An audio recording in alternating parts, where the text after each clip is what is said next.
신명기 8장 11절부터 18절까지 읽겠습니다. 내가 오늘날 내게 명하는 여호와의 명령과 법도와 규례를 지키지 아니하고 내 하나님 여호와를 잊어버리게 되지 않도록 삼갈지어다. 내가 먹어서 배불리고 아름다운 집을 짓고 거하게 되며 또 내 우양이 번성하며 내 은금이 증식되며 내 소유가 다 풍부하게 될 때 두렵건대 내 마음이 교만하여 내 하나님 여호와를 잊어버릴까 하노라. 여호와는 너를 애굽 땅 종되었던 집에서 이끌어내시고 너를 인도하여 그 광대하고 위험한 광야 곧 불뱀과 정갈이 있고 물이 없는 간조한 땅을 지나게 하셨으며 또 너를 위하여 물을 굳은 반석에서 내셨으며 내 열조도 알지 못하던 만나를 광야에서 내게 먹이셨나니 이는 다 너를 낮추시며 너를 시험하사 마침내 내게 복을 주려 하심이었느니라. 또 두렵건대 내가 마음에 이르기를 내 능과 내 힘의 손의 힘으로 내가 이 재물을 얻을까 하노라. 내 하나님 여호와를 기억하라. 그가 내게 재물 얻을 능을 주셨음이라. 이같이 하심은 내 열조에게 맹세하신 언약을 오늘과 같이 이루려 하심이라. 아멘.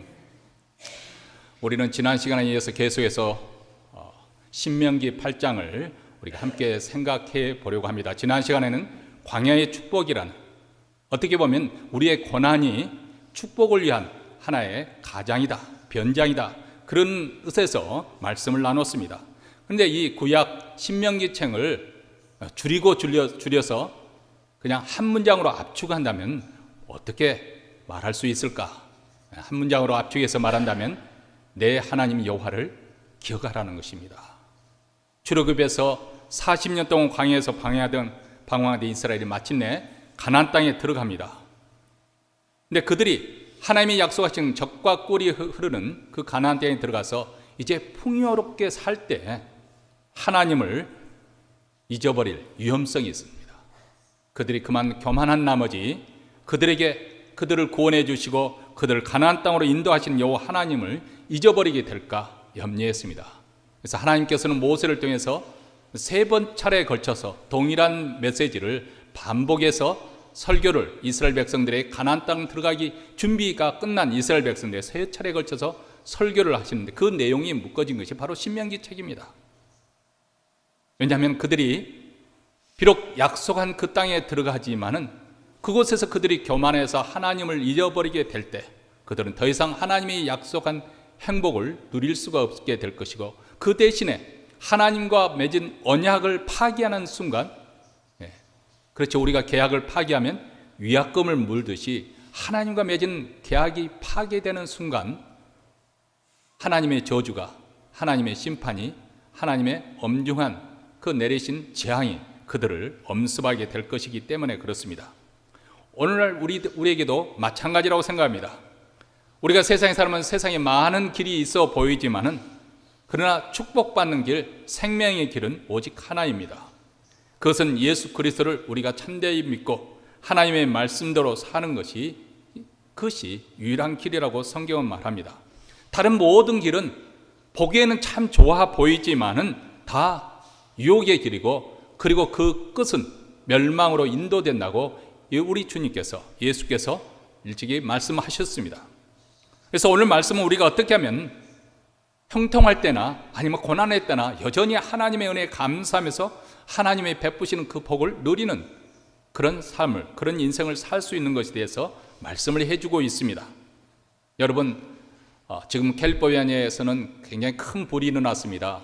아마 지금까지 역사에서 가장 많은 사상자를 낸 그런 화재 사건으로 기록될 것 같습니다. 70여 명이 넘는 사람들이 죽고 700여 명이 지금 실종 상태로 한다니까 참 많은 피해를 가졌고 또 많은 분들이 고통 속에서 또 죽음을 맞이했습니다. 근데 제가 기사를 제목을 이렇게 훑어보는 중에 제 시선을 끄는 주목받을 만한 그런 기사 제목이 있더라고요. 아마 북부 캘리포니아인 것 같은데 패러다이스 마을이라는 그 대목이 생겨서 무슨 기사인데 보니까 14,000명인가요? 그 주민들이 삶에 터지는 그 마을 타운 전체가 불타버린 거예요. 근데 제가 조금 주목하려고 하는 것은 이 타운의 이름이 패러다이스예요. 패러다이스 뭡니까? 낙원이잖아요, 낙원. 그러니까 그 전원에서 그 숲속에, 모르긴 몰라도 숲속에 둘러싸여서 참 공기도 좋고 또 풍광도 좋은 곳에 정말 어느 정도 삶의 안정을 누리고 있던 사람들이 어떻게 보면 세상에서 잘 나가고 있다고 생각했는데 일순간에 그 모든 삶의 터전, 뭐 집이라고 하는 것이 단지 건물만이 말하는 것이 아니잖아요. 그 속에는 우리의 삶에 녹아있는, 우리 가정의 모든 추억들이 녹아있는 것이 바로 이 집이지 않습니까? 그것이 하루아침에 삶의 터전이 사라져버리는 거예요. 이것이 바로 우리가 살고 있는 세상의 모습입니다. 겉으로 볼 때는 굉장히 평안해 보이지만은 언제든 일순간에 마치 유리가 깨지듯이 산산조각이, 우리의 행복이 산산조각이 날 수 있는 것이 바로 하필이면 왜 패러다이스였을까? 그런 생각이 들더군요. 어쨌든 우리 인생이 이렇게 흥할 때도 있고 또 어려운 공경을 지날 때도 있는데 추수감사할 때만 감사하는 사람이 아니라 정말 하나님의 은혜와 사랑에 각성이 되어져서 범사에 감사할 수 있는 전천후 감사의 신앙인이 될 수 있게 되기를 바랍니다. 마침내 이스라엘 백성들이 들어갈 그 가나안 땅은 지난 40년 동안 살아왔던 그 황량하고 척박한 광야와는 다르지요. 골짜기든지 산지든지 어느 곳에든지 그곳에는 시내와 분청과 샘이 흐릅니다. 밀과 보리 생산해내는 소산지입니다. 포도와 무화과와 석류와 감람나무와 꿀이 생산되는 곳입니다. 그곳에는 모든 것이 풍족합니다. 그 땅에는 철과 덩을 캐냅니다. 그들은 배부르게 먹고 또 하나님께서 주신 그 옥토로 인해서 하나님을 찬송하게 될 것입니다. 풍요롭게 살게 될 것입니다. 그런데 이때 그들이 조심해야 될 것이 있습니다. 오늘 본 말씀 11절과 14절에 있는 말씀입니다. 그들이 하나님 말씀에 순종하고 하나님을 경외하는 그 삶을 살게 되면 그 땅에서 그들은 축복을 받으며 형통하게 될 것입니다. 배부르게 먹고 아름다운 집을 짓고 거주하게 되며 소와 양이 번성하게 될 것입니다. 은금이 많아져 소유가 다 풍부해질 것입니다. 그런데 이런 축복의 때가 위험하다는 것입니다. 왜냐하면 풍요하게 되면 그만 우리의 마음이 우리 자신도 모르는 새에 교만해서 하나님을 잃어버리기가 쉽기 때문에 그렇습니다. 그래서 하나님께서 그들에게 거듭 경고를 하시죠. 14절 상반절에 내 마음이 교만하여 내 하나님 여호와를 잊어버릴까 염려하노라. 하나님은 우리의 인생을 너무나도 잘 알고 계세요. 아마 여기 계시는 분들은 내가 왜 교만합니까? 나는 선량한 시민이고 정말 직장에서 성실하게 일해왔는데 왜 제가 교만할 이유가 뭐가 있겠습니까? 더군다나 하나님을 믿고 의지하는데 무슨 교만이 있겠습니까? 네, 최근에 제가 어느 목사님 설교를 듣다가 참 흥미롭더군요. 그분이 그분의 섬기는 교회가 강남에 있는 교회죠. 그러니까 교인들이 대부분 그 한국에 대한민국에서 제법 잘 나가는 교인들로 많은 것 같아요. 그래서 그분이 이제 자기 성도들을 어떻게든지 우리가 참 겸손하지 않으면 자칫하면 교만할 수 있다는 것을 일깨워주기 위해서 아주 뭐 그것이 진리는 아니겠지만 적절한 비유를 하시는 것을 제가 듣고 흥미롭게 들었습니다. 다시 말하면 그 목사님은 굉장히 이렇게 몸이 약하신데 그래도 아주 테니스로 단련된 몸으로 가는데 어쨌든 이분이 일찌감치 허리가 좋지 않아서 그렇게 약한 분인데 길을 가는데 한국은 길을 가면은 자칫하면 사람들이 많다면 툭툭 치고 그것도 아무렇지 않게 하고 생각하고 가지 않습니까? 근데 이분은 이제 부딪히면 튕겨 나가니까 그냥 미리 알아서 피한다는 거예요. 그래서 참 자기는 겸손하게 그렇게 길을 가는데 좀 몸무게가 나가는 사람들은 거침이 없다는 거죠. 왜냐하면 자기가 튕겨 나가는 것이 아니고 부딪혀봐야 상대방이 튕겨 나가니까 내가 왜 내가 피하느냐? 내 길 내가 가는 것인데 당신들이 알아서 피해가라.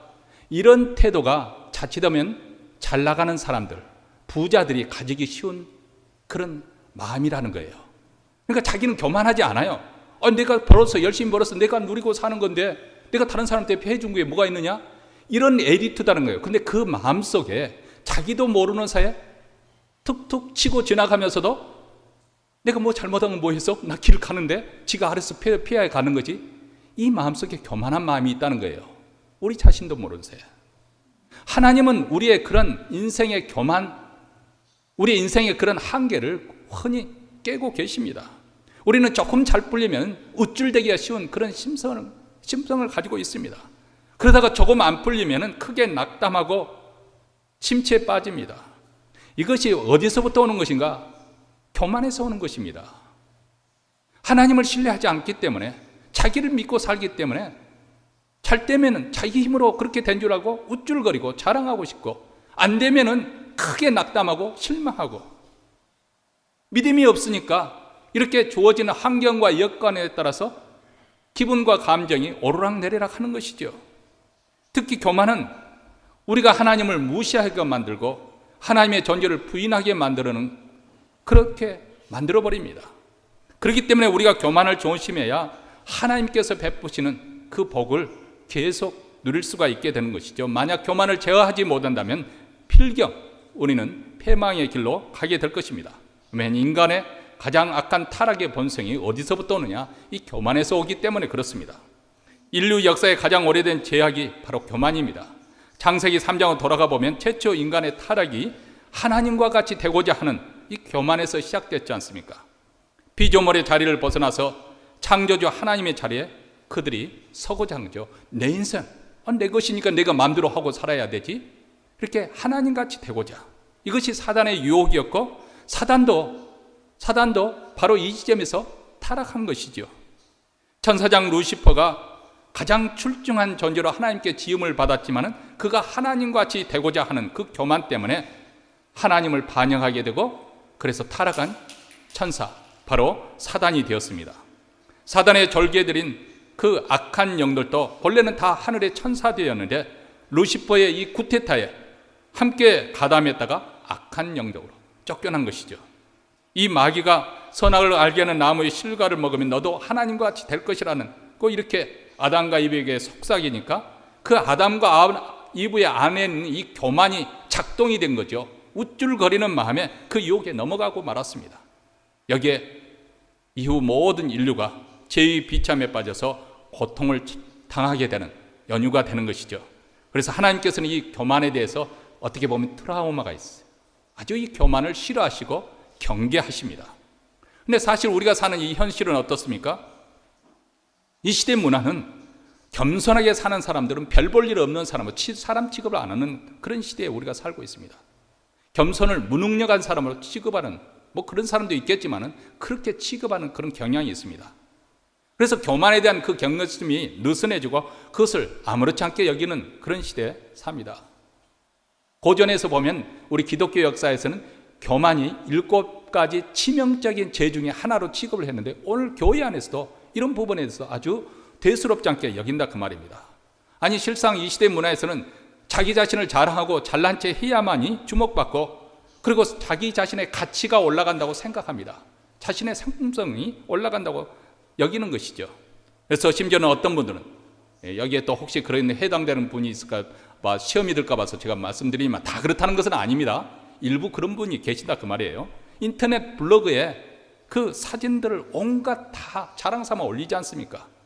나 어디 유명한 관광지에서 사진 찍어가지고 올리면 나 여기 갔다 하고 사진 찍어서 올리는 거죠. 그리고 비싼 레스토랑에서 음식 먹기 전에 잠깐만 하고 사진 찍고 나중에 보면 인터넷 블로그에 다 올리는 거죠.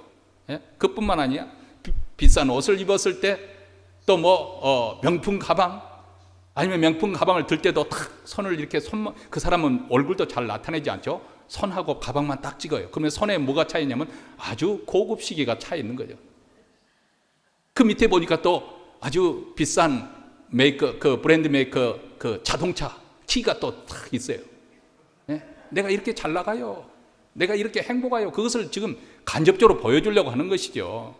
사실 이런 모습은 그 사람의 정신력이 얼마나 빈약한가, 그 사람의 마음 상태가 얼마나 허하고 초라한가, 지금 이런 것을 그것으로 채워보려고 하는 그런 모습이거든요. 근데 이것을 또 모르고 그것을 열심히 또 추종하는 사람들이 있어요.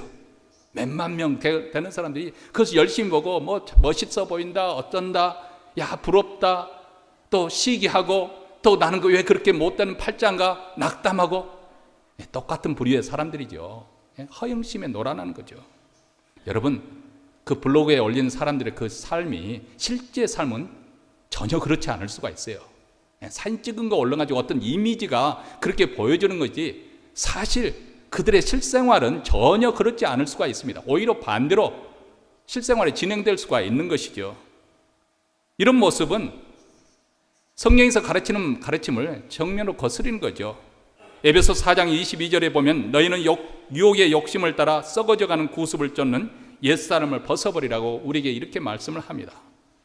우리 하나님께서는 우리의 행복을 위해서 이런 겉모습을 중시하고 자기 자신을 나세우는 이 교만을 조심하라고 말씀하시고, 또 반면에 우리의 행복을 위해서 겸손하라고 말씀을 하십니다. 잠언 18장 12절에 사람의 마음의 교만은 멸망의 선봉이요 겸손은 존귀의 앞잡이니. 또 29장 23절에도 사람이 교만하면 낮아지게 되겠고 마음이 겸손하면 영예를 얻으리라, 이렇게 말씀을 하십니다. 자, 겸손의 화신이라고 하면 우리는 바로 예수님을 꼽을 수 있을 것 같습니다. 하나님의 아들이시고 하나님과 동등된 그런 영광을 가지신 분인데 자기 자신을 비워서 종의 형체로 이 땅에 오셨습니다. 그리고 죽기까지 하나님께 복종하셨다고 하셨습니다. 그러자 우리 하나님께서 모든 사람들의 무릎을 그 앞에 꿇게 하시고 그를 주라고 칭찬 지극히 높여주셨다. 겸손한 자에게 베푸시는 하나님의 은혜인 줄 믿습니다. 오늘 본문 16절 하반절에도 보십시오. 너를 낮추시면 너를 시험하사 마침내 내게 복을 주려 하시면, 이렇게 말씀합니다. 이스라엘 백성들을 왜 광야로 몰고 가시나요? 우리가 지난 시간에 공부했지만 그들을 겸손하게 해서 결국은 복을 주시기 위해서, 우리를 행복하게 하시기 위해서 그들로 하여금 연단을 받게 하셨다는 것입니다. 광야 훈련의 목적은 마침내 그들에게 복을 주기 위함이라. 가나안 땅에서 그들이 영원히 계속해서 행복하게 살도록 하기 위해서 우리 하나님은 우리에게 이렇게 사랑을 베푸시고 복을 주시길 기뻐하시는 분이세요. 그러니까 이렇게 복의 근원이 되신 하나님을 떠나지 않냐고, 그래서 저들이 우상을 숨기지 않냐고, 그래서 교만하지 않도록 우리가 조심해야 해야 되는 이유는 바로 이분이 우리의 복의 근원이 되시기 때문에 그렇죠. 17절과 18절에도 보시기 바랍니다. 우리가 만약 이 하나님을 잊어버리면 교만해져서 스스로 자신의 마음에 이렇게 말한다고 합니다. 내 능력과 내 손의 힘으로 내가 이 재물을 얻었다. 내가 노력해서 재물을 얻었다고 생각합니다. 사실 어떤 면에서는 우리가 그렇게 생각할 수도 있습니다. 광야는 우리가 잘 아는 바와 같이 농사를 지을 수 없는 땅입니다. 물도 없고 땅도 척박한 땅입니다. 그렇기 때문에 그것에서 생존하려면 오직 하나님이 먹여주셔야만 했어요. 그래서 하늘에서 내려주시는 만나로 그들은 살아남았습니다. 그런데 가나안 땅은 농사 지을 수 있는 땅이잖아요. 비만 내리면 그곳에 농사를 지어서 풍성한 결실을 맺을 수 있는 그런 땅이에요. 우리가 조금만 노력하면 복을 받을 수가 있습니다. 지금은 한국이 미국에 사는 우리 이민세도 어떤 면에서 더 수준이 높게 사는 그런 시대가 되었지만, 우리가 미국을 떠날 때만 하더라도 대한민국이 가난한 나라였죠. 왜 우리가 미국으로 왔나요? 우리가 아메리칸 드림을 나름대로 어떤 의미에서 아메리칸 드림을 이루고 우리 자녀들에게 더 better opportunity, 더 좋은 기회를 주기 위해서 이 미국 땅에 온 것 아니겠어요? 미국 땅에 와보니까 여기는 백도 필요 없어도 그래도 성실하게 일하면은 어느 정도 먹고 살게 돼 있거든요. 지금도 제가 처음 왔을 때, 제가 형집에 처음 와서 형집에 잠깐 몇 달 머물고 있었는데, 그 어느 분이 이제 형집에 방문하신 분이 그분이 다녀간 다음에 형수님이 말해준 말을 제가 잊지를 못하겠어요. 그분이 일찍이 유학 와서 경제학으로 공부해서 박사학위를 받고 이제 동부에서 아주 유수한 대학에서 공부를 마치고 학위를 받고 이제 서부에 있는 연구소에 가는데, 그 부인 되시는 분이 한탄을 하더라고요. 무슨 한탄? 가서 이제 그렇게 7, 8년 동안 공부를 해서 박사학위를 받아서 연구소에 가서 이제 가기는 가지만은 그 월급이 시카고의 세탁소 열면은 그 월급보다 더 많다 이거예요. 세탁소에서 그렇게, 그래서 도대체 우리가 이렇게 그거 하나 이렇게 공부하는 끝나는 길을 바랐는데 참 그 결과가 이렇게 되니까 좀 속이 상한다는 그런 말을 하고 갔다는, 그렇게 푸념하고 갔다는 그 이야기가 지금도 기억이 생생합니다. 이 미국 땅이 그렇잖아요. 그렇죠? 성실하게 일하면 적어도 어느 정도 큰 부자 되는 것이야 또 예전 또 다른 단계겠지만은 어쨌든 어느 정도는 먹고 사는 그런 기회의 땅입니다. 그러다 보니까 우리는 어떻게 생각하냐면 내가 노력해서 이만큼 살게 되어서 이런 생각을 하기 쉽다는 거예요. 어떤 면에서는 맞죠. 우리가 노력한 것도 사실이고 또 열심히 수고한 것도 사실입니다. 또 이렇게 살다 보니까 사람들이 욕심이 생겨요. 조금만 더 하면은 부자가 될 것 같다 그 말이죠. 이 가나안 땅이 바로 기회 땅이 된 거죠. 이번에 한국에 방문해 보니까 제가 미국에 돌아오기 전에 제 아내 따라서 이제 이비인후과를 갔어요. 근데 8시에 갔더니 8시에 문 열어? 그랬더니 8시도 봐준다는 거예요. 가서 보니까 또 저도 목이 별로 목 상태가 안 좋아서 마른 기침을 한다고 하니까 바로 그 자리에서 그냥 해서 검사까지 다 해서 일사천을 타고 이 처방까지 다 받고 돌아온 거예요. 근데 그것뿐만이 놀랄 일이 아니에요. 어떤 병원은 365일 병원이 있다는 거예요. 365일. 무슨 말이에요? 1년 12달 360일 하루도 문 닫은 날이 없다는 거예요. 일주일 내내 그렇게 열심히 사는. 왜 그렇게 열심히 살까요? 물론 환자를 참 사랑해서도 그렇게 문을 여는 의사도 있겠지만은 조금만 더 노력하면 돈을 벌 수 있으니까. 이렇게 하다 보니까 내 능력으로, 내 지혜로 내가 이렇게 부를 일궜다고 생각하게 된다는 거죠. 이스라엘 백성들이 바로 그랬습니다. 조금만 더 노력하면. 그래서 심지어는 어떻게 하냐면 농사를 잘 뜨려면, 풍년을 이루려면 비바람을 몰고는 바알과 아세라상을 섬겨야 되겠구나, 그렇게까지 했습니다. 부자 되려고 최선을 다한 것이죠. 그래서 결국은 내 힘과 내 노력으로 내가 이만큼 산다고 그렇게 교만 떨게 된다는 것입니다. 여러분, 예수 믿기 참 어려운 분 중에 하나가 자수성가한 분들입니다. 아니, 노력하면 되지 왜 하나님을 의지해? 약한 사람들이나 예수 믿지? 이렇게 생각한다는 거죠. 여러분, 이것은 세상 사람들만의 이야기 아닙니다. 교회 안에서도 얼마든지 그런 유사한 주장을 할 수가 있습니다.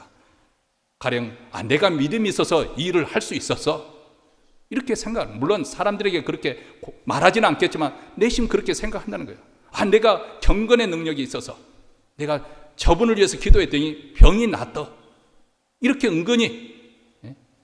참 저는 그런 능력이 없어서 감사합니다.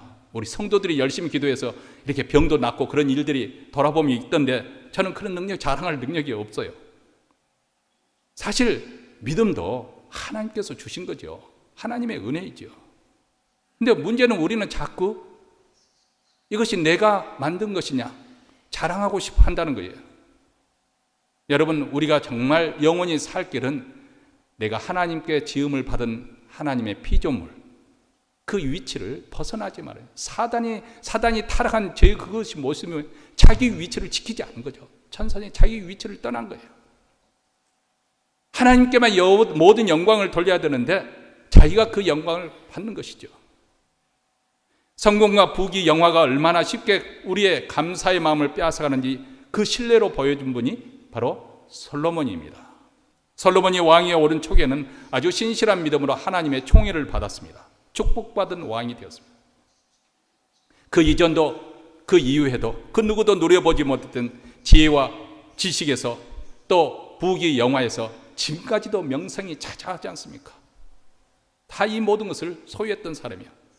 아버지 다윗 왕이 그렇게 짓고 싶었지만은 하나님이 허락하지 않아서 짓지 못한 성전을 솔로몬은 7년 대공사를 통해서 하나님께 봉헌을 했은 사람입니다. 솔로몬이 성전을 봉헌하면서 기도할 때 하늘로부터 불이 내려와서 제단 위에 제물들을 불살랐고 하나님의 여호와의 영광이 그 전에 가득했다, 이렇게 역대하에서 기록하고 있습니다. 이것은 우리에게 무엇을 말하자고 하면 솔로몬은 한마디로 물통한 사람이요 신통한 사람이라는 거예요. 물통하다는 것은 이 세상의 물질에서도 아주 축복을 받은 형통한 사람이고 하나님과의 관계에서도 영적성에서도 신통한, 통하는 그쪽 사람이었다는 거예요. 가장 축복을, 가장 큰 성공을 거둔 사람이죠. 그 솔로몬 치세 때 이스라엘 영토 판도가 제일 넓게 그렇게 펼쳐졌지 않습니까? 솔로몬이 받았던 축복과 성공은 그로 하여금 하나님을 떠나서 교만과 정욕과 우상의 길로, 타락의 길로 접어들게 했던 것이죠. 그가 마음을 돌이켜 여호와 하나님을 떠났다고 했습니다. 그래서 실패는 성공의 어머니가 된 것이 아니고 성공은 실패의 어머니가 되어버리고 말았습니다. 성공 때문에 그 마음이 하나님을 떠나게 되었습니다.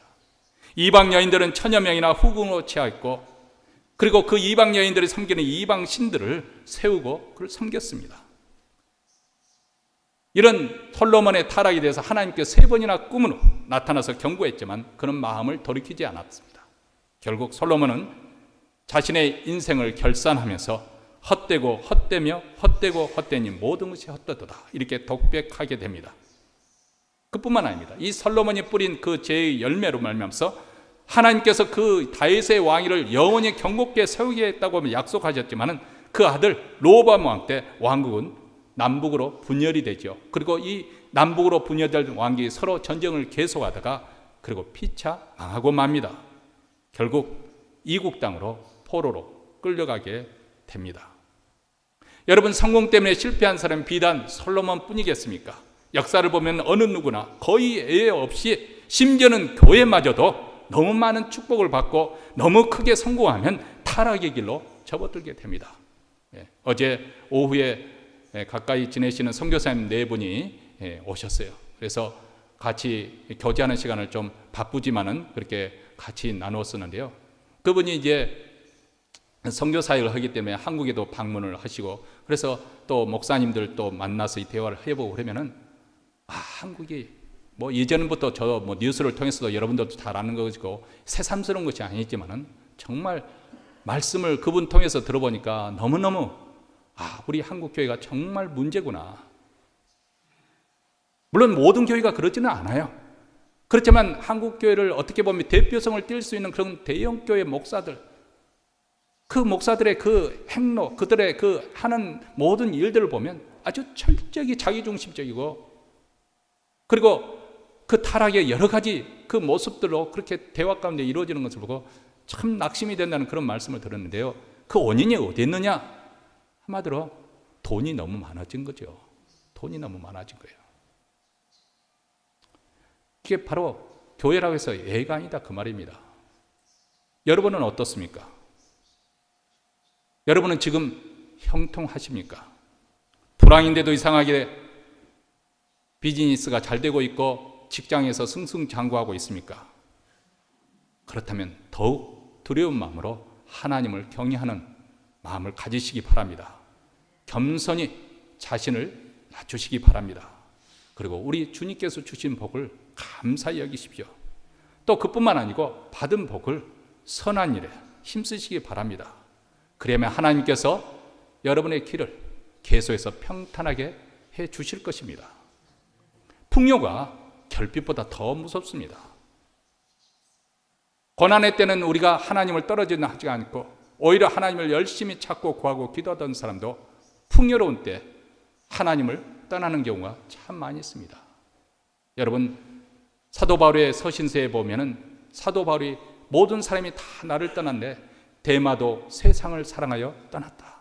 한때는 데마가 데살로니가 교회에서 사도 바울의 메시지를 듣고 하나님을 믿는 그 신앙 가운데서 사도 바울의 제자가 되었습니다. 사도 바울을 따라다니며 수종을 들고 같이 복음을 전파하고 고난도 받았는데 사도 바울이 로마 감옥에 갇히고 언제 풀려날 그 기약이 없는 그런 상황을 보자 무슨 생각이 들었는지도 모르지만은 그가 믿음의 길에서 떠나서 자기 고향 데살로니가로 사도 바울은 그것을 세상으로 돌아갔다고 그렇게 슬프게 말씀하고 있습니다. 제가 어제 선교사님과 대화하는 가운데 이렇게 말을 들어보니까 이런 시대, 이 종말이 가까워지는 이런 시대에 우리가 사는 것은 하나님을 위해서 뭐 어떤 위대한 일을 하고 어떤 업적을 쌓고 또 많은 것을 소유하는 그것이 문제가 아니고 나 한 사람 그런 가운데 타락하지 않고 믿음을 잘 지키는 것마도 큰 일이겠구나, 그런 생각을 저절로 들더군요. 여러분, 풍요할 때 조심하시기 바랍니다. 우리의 교만을 조심합시다. 내가 의도적으로 교만하려고 그런 것이 아니라 우리 자신도 모르는 사이에, 제가 서론에서 말씀드렸잖아요. 길을 가다가 사람들이 툭툭 부딪히면 자기들이 피하면 자기들이 피하지, 내가 왜 넓은 길을 가는데 내가 피해야 되냐, 이런 식으로 치고 가면서 자신의 교만도 모르는 그 사는 사람들이 많다는 거예요. 우리에게 재물을 주신, 능력을 주신 여호와 하나님을 우리는 기억해야 됩니다. 우리의 건강, 능력, 지혜도 다 하나님이 허락해 주신 것입니다. 우리가 재물을 얻은 것은 결코 내 자신의 능력과 수고 그리고 노력으로만 얻어진 것이 아니라 하나님의 은혜로 얻어진 줄로 믿습니다. 우리가 농사를 지어도 물론 농부의 그 땀 흘린 수고가 있기 때문에 가능한 것이지만 공기와 물과 햇빛과 흙과 이 모든 것, 자연 조건을 허락해 주신 분이 여호와 하나님이신 것을 우리는 잊지 말아야 됩니다. 그 반면에 지금 나와 내 가정이 정말 험난한 길을 지금 현재 걷고 있다고 한다면 여러분, 이런 때는 혹시라도 우리의 불신앙으로 인해서 우리 입술에서 원망과 불평이 쏟아져 나오지 않도록 단속하시기 바랍니다. 우리가 지난 시간에 하나님 말씀을 들었습니다. 광야에도 축복이 있다. 그 광야길이 험난한 길이지만은 하나님께서 그들을 낮추셔서 마침내 복을 주려 하시는 하나님의 선하신 목적을 우리가 안다면 그러한 고난의 길이 우리에게는 실상은 유익이 된다는 거예요. 다시 말하면 우리가 하나님의 은혜를 받을 만한 그런 내면의 힘을 키우기 위해서 우리 하나님께서 미리 복을 주시기 위해서 연단을 주실 수 있습니다. 만약 우리가 그렇지 아니한다면, 소위 말하면 로또에 당첨돼 가지고 갑자기 너무 큰 돈벼락을 맞으니까 정신을 못 차리다가 패가망신한 사람들이 한두 번이 아니죠. 물론 잘 풀리는 경우도 있겠지만은 그런 사람들이 한두 번이 아니죠.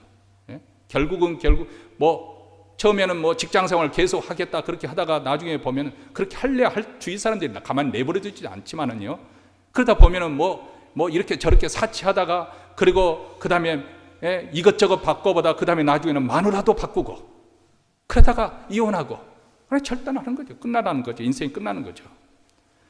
왜 그럴까요? 돈을 감당할 수 있는 정신세계, 내면세계, 이 준비가 안 된 거예요. 그래서 조금 벌면은 우쭐거리고 세상이 다 내 거인 것처럼 그렇게 교만 떨다가 만약에 어떤 일이 벌어서 하루아침에 후 하고 불어버리면 다 날아갈 것을 그때는 또 죽을 듯이 망했다고 그렇게 하는 것이죠. 이게 바로 세상 사람이 살아가는 모습입니다. 그러므로 우리 믿음의 신앙인들은 잘 될 때도 스스로 조심해야 되겠지만 고난당했을 때 우리 자신을 잘 관리해야 됩니다. 선하신 우리 하나님을 믿고 그 하나님을 원망하거나 또 내 인생이나 주위 사람들을 불평하지 않도록 우리가 우리 입술을 단속해야 됩니다. 하나님이 듣고 계시기 때문에. 우리 하나님께서 일부러 우리를 낮출 수도 있다는 사실을 기억하시기 바랍니다. 하나님이 베푸시는 그 복을 우리로 하여금 그것을 수용할 수 있는 그런 그릇으로 준비하는 것이죠. 우리가 형통할 때 타락하지 않도록 미리 하나님께서 우리를 연단시키는 이 일에 우리가 적극적으로 열심을 내서 동참하시기 바랍니다. 그러면 그 하나님께서 우리를 충분히 단련하신 후에는 하나님이 약속하신, 하나님의 베푸신 그 복을 이 땅에서도 풍성하게 누리게 될 것입니다. 사랑하는 성도 여러분, 우리가 큰 일을 이루어서 위대한 사람이 되는 것보다도 지금 현재 우리가 이런 시대 믿음을 지킨다는 것은 쉽지 않은 일이에요. 예전에 우리 선조들은 이 믿음을 지키는 일하고 자기 목숨을 걸었습니다. 예부로부터 핍박이 있기 때문에. 오늘날 시대는 그런 핍박은 없지만은 유혹이 너무 많은 거예요. 유혹이 너무 많은 거예요. 돈이 잘 벌리면 조금만 더 잘 벌릴 것 같으니까 인색하게 되고요.